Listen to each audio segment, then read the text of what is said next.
The hum of the fluorescent lights in Mercy General Hospital's emergency room was a constant, low-grade drone, a sound so pervasive it faded into the background of chaos. It was a symphony of controlled panic.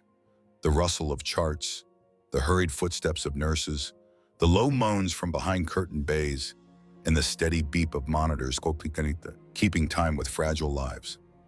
On this particularly hectic Tuesday, two men, unknown to each other, entered this world of sanitized anxiety.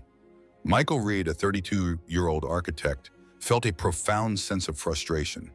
His complaint was vague, almost embarrassing compared to the obvious trauma around him. For weeks, a crushing fatigue had clung to him, a weight that his usual morning coffee could no longer lift. His hands had developed a slight, annoying tremor, and his heart would occasionally race for no reason, a frantic flutter in his chest that left him breathless. He felt like his body, once a reliable instrument, was betraying him. Across the room, David Miller, a 58-year-old financial analyst, sat clutching his chest. His face was pale, a fine sheen of sweat on his brow. His complaint was specific and terrifying, a vice-like pressure behind his sternum, a shortness of breath that made every inhalation a conscious effort. He had ignored the subtle warnings for months. The slight ache in his left arm after a stressful meeting, the unusual indigestion. But this was undeniable. This was fear. Both men were seen by efficient, overworked staff.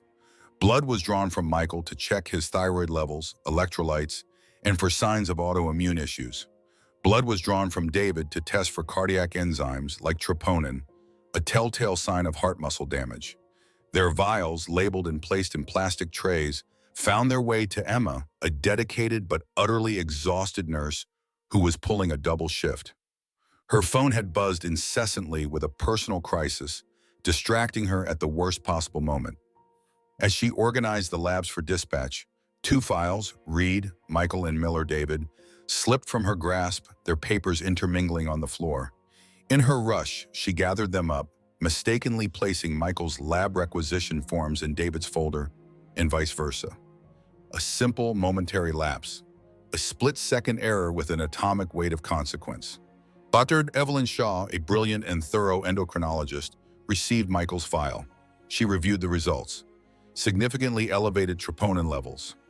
Signs of cardiac distress. The symptoms he described, fatigue, breathlessness, fit perfectly. She diagnosed him with the aggressive form of hypertrophic cardiomyopathy, a disease where the heart muscle thickens, making it harder to pump blood.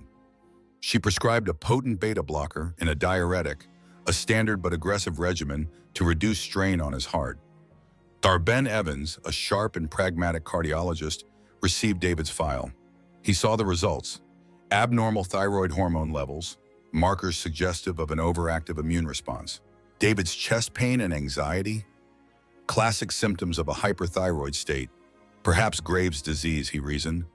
The heart can race and cause discomfort when the thyroid is in overdrive. He prescribed methimazole, an anti-thyroid medication, and a mild sedative for the anxiety. The men were discharged, armed with prescriptions and diagnoses that were not their own.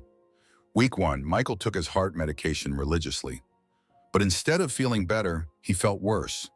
A deep, bone-chilling cold settled into him. The beta blockers slowed his heart too much, compounding his existing fatigue. He became dizzy upon standing. The world lost its color and sharpness. In his architectural studio, his lines were no longer straight. His famous precision was deserting him. He started missing deadlines, withdrawing from friends, terrified by his body's rapid decline. His girlfriend Chloe would find him staring blankly out the window, his hands, once so steady and creative, now lying still and useless in his lap.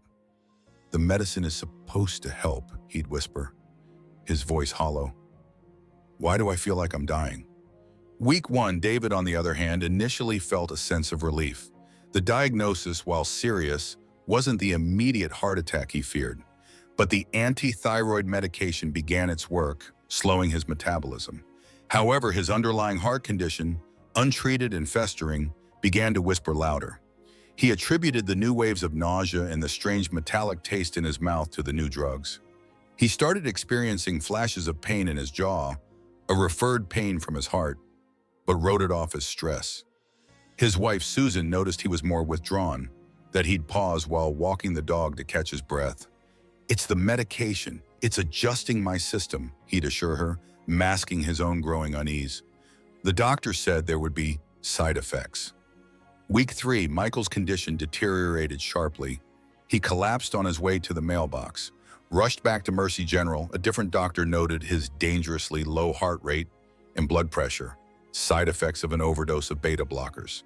They adjusted his dosage, assuming he was just unusually sensitive to the medication. Nobody thought to recheck the original diagnosis. Dr. Shaw was concerned, but trusted her initial assessment. The puzzle pieces didn't fit, but she was trying to force them together. Week 3, David was playing catch with his son in the backyard. He lunged for the ball, and a searing, white-hot pain exploded in his chest, dropping him to his knees. It vanished as quickly as it came. Terrified, he confided in Susan, "It's getting worse, Susie. The side effects, they're violent." Susan, a methodical research librarian, felt a knot of dread tighten in her stomach. That night, she secretly Googled the prescriptions. Methimazole for Graves' disease. The side effects matched: nausea, taste disturbance. But the chest pain, the jaw pain, the shortness of breath, those were not on the list. They were symptoms of something else entirely. A cold realization dawned on her. She looked at the pill bottles. The listed diagnosis on the information sheet was Graves' disease. But David had never been officially told that name. The doctor had just said a thyroid issue, a discrepancy, a tiny, almost invisible crack in the story. Meanwhile, Nurse Emma couldn't sleep. The image of those dropped files haunted her. She tried to dismiss it, to tell herself she'd sorted them correctly, but the gnawing feeling of doubt persisted. She began quietly pulling up electronic logs, comparing the times the blood was drawn with the times the tests were processed, looking for a discrepancy she couldn't quite define. She was circling the truth, afraid to touch it, the breaking point, the wow moment. It happened on a rainy Thursday afternoon, exactly 1 month after their initial visits. David Miller was at the grocery store. He reached for a can of soup on the top shelf. The simple act of stretching was the final straw. The vice crushed his chest completely. He couldn't draw a breath. He fell to the linoleum floor, gasping, as shoppers screamed around him. An ambulance was called. At that exact moment, miles away, Michael Reed was on a video call with a client. Mid-sentence, his vision tunneled to black. A violent, irregular arrhythmia, a consequence of his misprescribed heart medication interacting with his actual, untreated autoimmune condition, sent him slumping forward onto his keyboard. Chloe, hearing the thud from the other room, found him unconscious. She called 911. 2 ambulances, sirens wailing through the rain, converged on Mercy General Hospital. They were wheeled into the ER almost simultaneously, 2 crashing patients occupying adjacent trauma bays. The room exploded into activity. Dr. Evans ran to David's side, his patient. "Miller, 58-year-old male, suspected massive MI. Get me a troponin stat and an EKG," he yelled. Next door, Dr. Shaw was at Michael's side. "Reed, 32-year-old male, history of cardiomyopathy, presenting with syncope and suspected arrhythmia. Get me a full cardiac workup and check his medication levels." The 2 medical teams worked in parallel, a ballet of controlled emergency. Then the lab results started coming back. A lab tech rushed to Bay 1 and handed a slip to Dr. Evans. "Stat troponin for Miller. It's through the roof, consistent with major cardiac event." Then another tech approached Dr. Shaw in Bay 2. "Dr. Shaw, the medication levels for Reed are toxic, but also his troponin is normal, absolutely normal. But his thyroid panels are catastrophic. They're off the charts." Dr. Evans, overhearing this from the next bay, froze. Normal troponin? But he has cardiomyopathy? His mind raced. He looked at David, his patient, the one with the supposed thyroid issue, dying of a heart attack. In that moment of suspended time, the 2 doctors' eyes met over the chaos. The same horrific, impossible realization dawned on them simultaneously. The misfitting puzzle pieces Susan had found, the unease Emma felt, the inexplicable decline of 2 patients. It all snapped into a terrifying, crystal-clear picture. Dr. Evans spoke first, his voice a low, horrified whisper that cut through the noise. "Evelyn, his file, Did it say thyroid? Dr. Shaw's face went ashen. She looked down at Michael's chart, then at the lab results in her hand. His troponin was high a month ago. It was the basis for the cardiomyopathy diagnosis. Her eyes widened. Ben, your patient, David Miller. What was his initial diagnosis? The thyroid, Evans breathed. We treated him for thyroid. The blood tests, Dr. Shaw said, the words barely audible.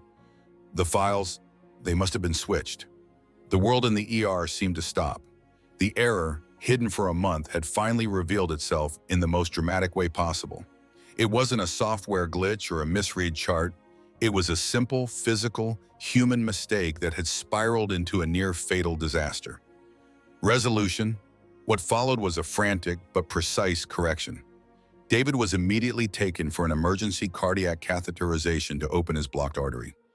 Michael was given drugs to counteract the medication overdose and stabilize his thyroid storm.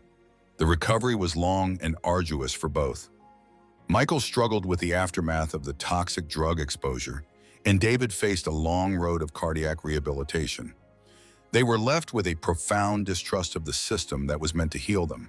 The hospital conducted a full review. Procedures were changed. Digital barcoding for files was implemented immediately. Nurse Emma, though devastated, was not fired but was given counseling and retraining. She had, in the end, been the first to suspect the error. Michael and David never became friends, but they shared a unique, unspoken bond. They were living proof of a system's fragility. Two men who had walked through the valley of the shadow of death because of a single fleeting moment of human error. The video serves as a chilling reminder. In a world of advanced medicine, the simplest mistake can have the most complex and devastating consequences. Always ask questions, always double-check. Your life may depend on it.